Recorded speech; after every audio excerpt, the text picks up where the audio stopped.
way down to the waves.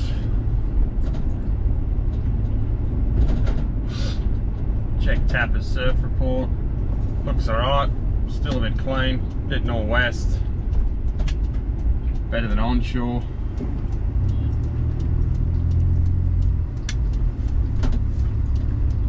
Better than onshore. Hopefully get a couple of quick waves. We'll head off to work for the Currumbin Run deliveries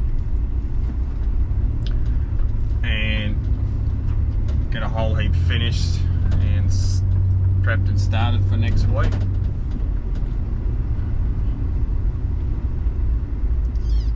Pretty much we've got through most of the stuff,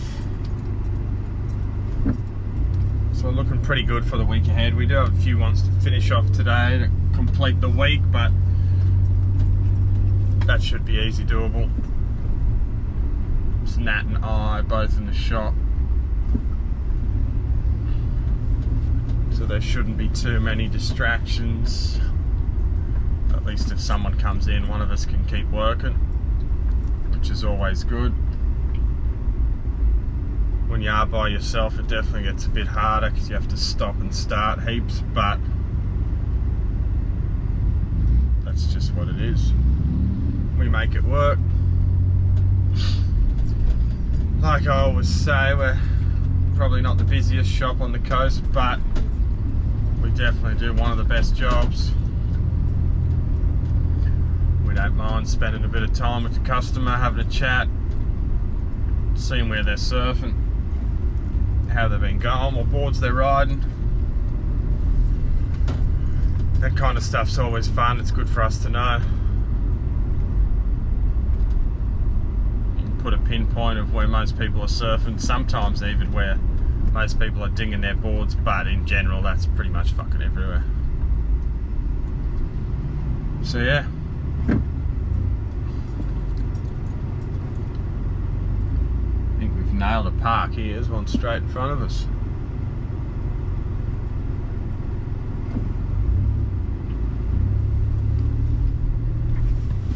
And in we go. Alright, we'll check the waves and then we'll try and get some. Yep.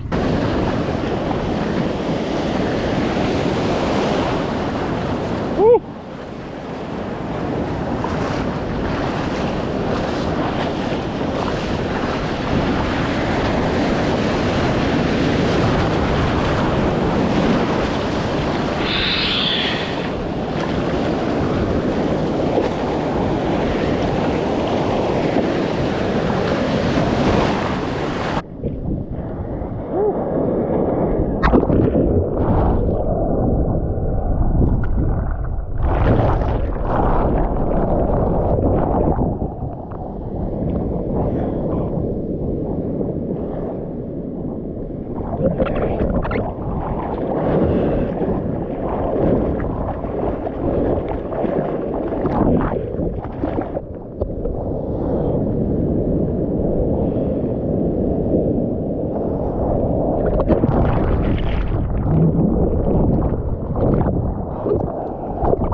Got done surfing, a little bit funky.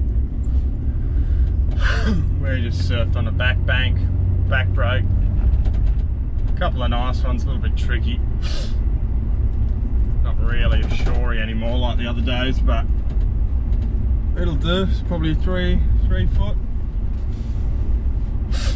Got a couple. The camera was fucking wigging out a little bit, but I think it worked, so that should be good.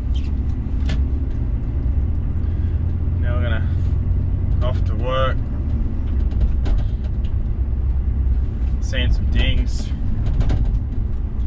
get some things ready. I think we've got a bunch of Eddie's boards to finish off, long boards. One more short board for him, and then we've got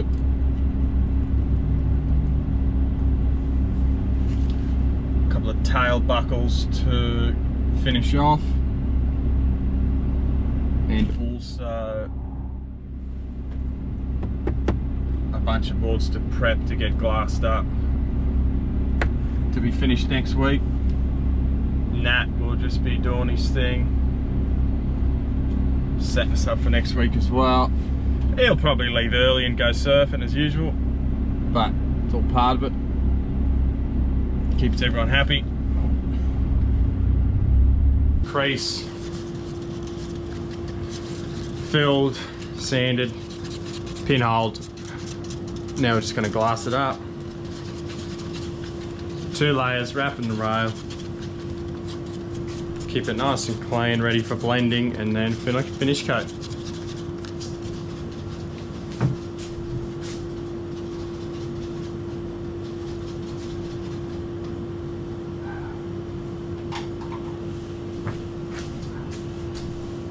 I like to go resin first,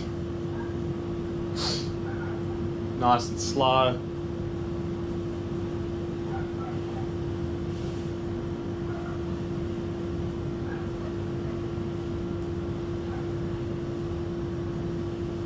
Let it soak in.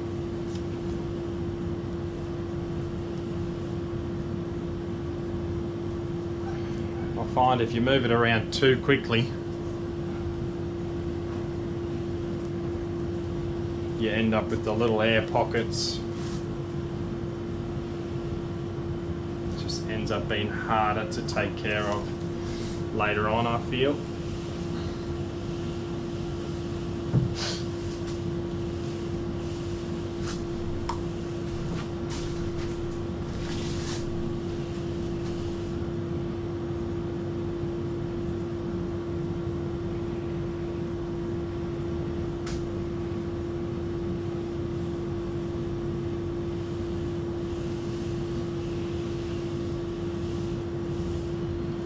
Pull the resin out, get it all nice.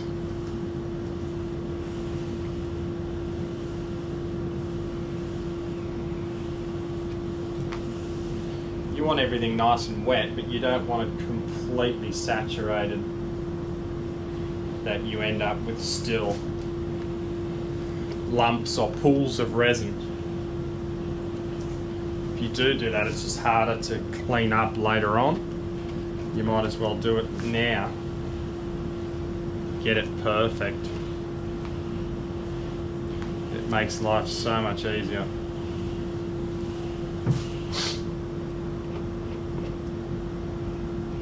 When you go to the next steps of the ding repair.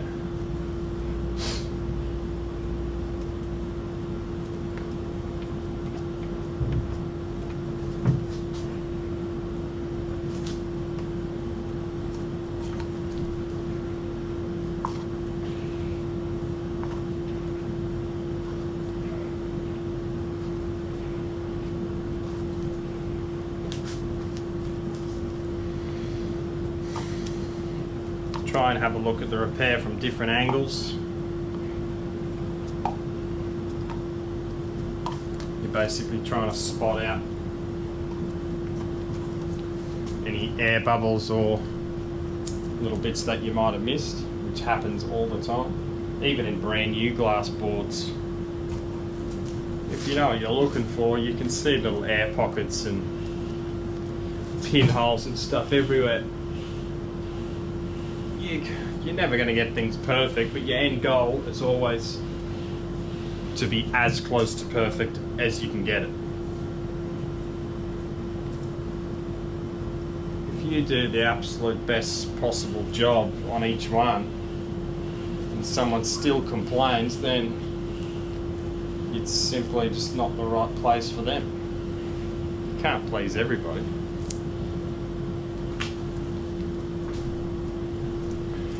Alright, I'm going to hit it once more with the squeegee, and then I'm going to leave that. pretty happy with it. Very happy with it actually.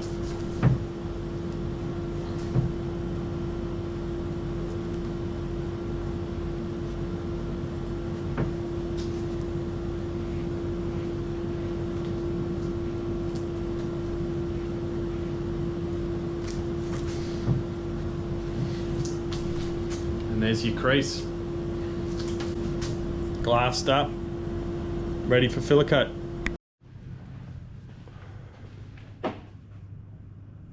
Leaving the shop for the day. Just packing up, turning everything off. We've got a bunch finished. All of Eddie's fucking pink monsters, purple monsters, 20s, guns, you name it, finished. We've got a bunch glass for tomorrow. We'll blend them and finish coat them. Bunch lined up, labelled in the front of the shop. Organise them tomorrow morning. We'll get it happening.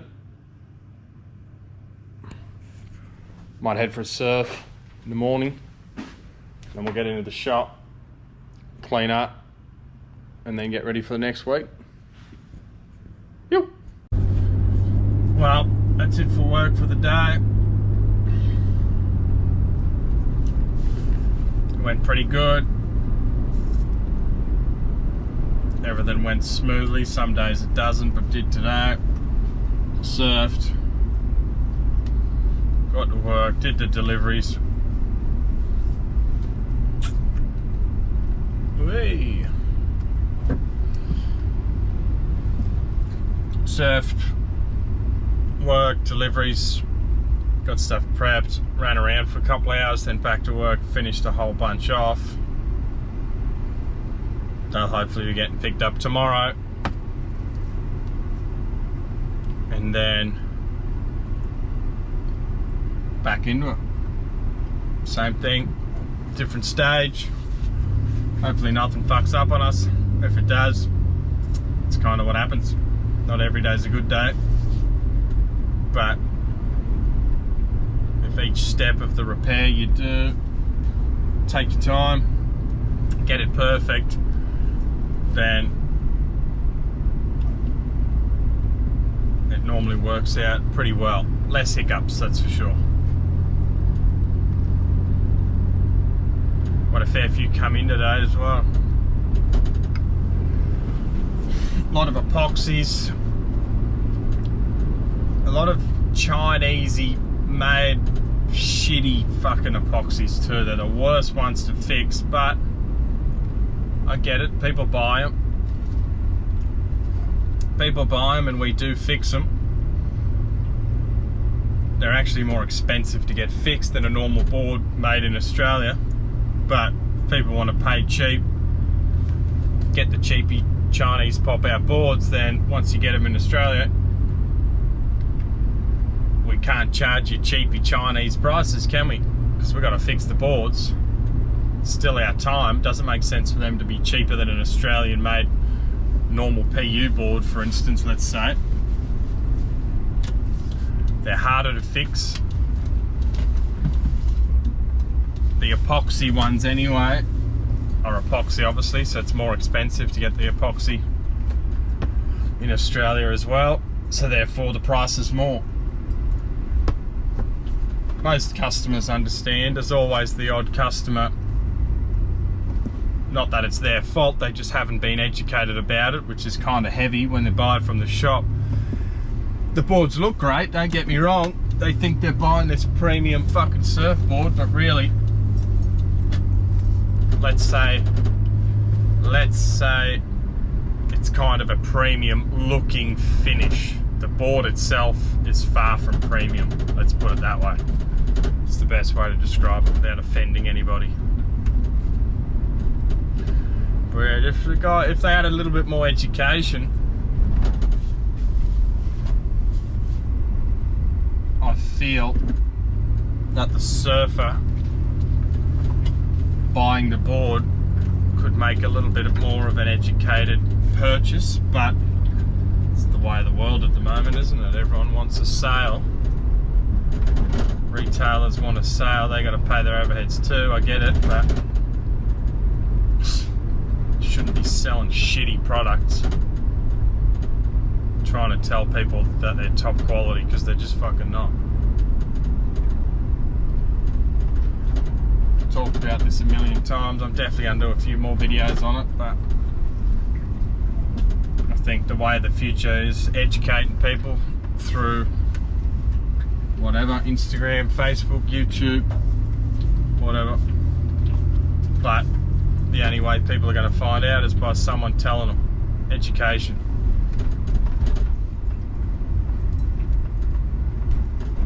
Some stuff that I say might come across pretty harsh every now and then, but I'm not trying to offend anyone. I'm just trying to get across the point or the truth, however you want to word it. It's not the surfer's fault if they think they're getting a great board and they don't know. We get plenty of people coming to shop that don't even fucking know the board's imported. I feel like they probably should have been told that when they bought it from the shop, but hey, it's not my shop. Anything done in our shop, we can tell you how it's done, we'll explain anything to you, we can help you with anything you like. We don't hide anything, we do it properly.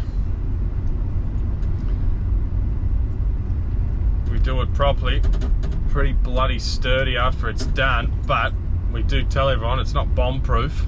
It can break again under pretty standard use, but if the ding was to break again in the exact same spot, let's say the next day, I'm sure we'd be more than happy to take care of it for you.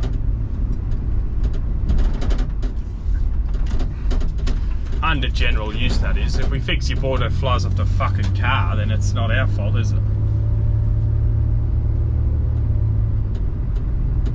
Once again, another bit of education. People think their board's in a board bag. My board's in a board bag. It's a brand new board, but it was strapped on the roof and it flew off on the highway. But it shouldn't have dinged, because it's a brand new board, it's nice and strong and it's cured properly and it's in a board bag, so why would it ding? Because you're on a fucking highway going 100 kilometers an hour and the board flew off the roof. It's a bit of fiberglass, for fuck's sake. Anyway, I'm not even talking about this today. We'll check in with you guys tomorrow. You.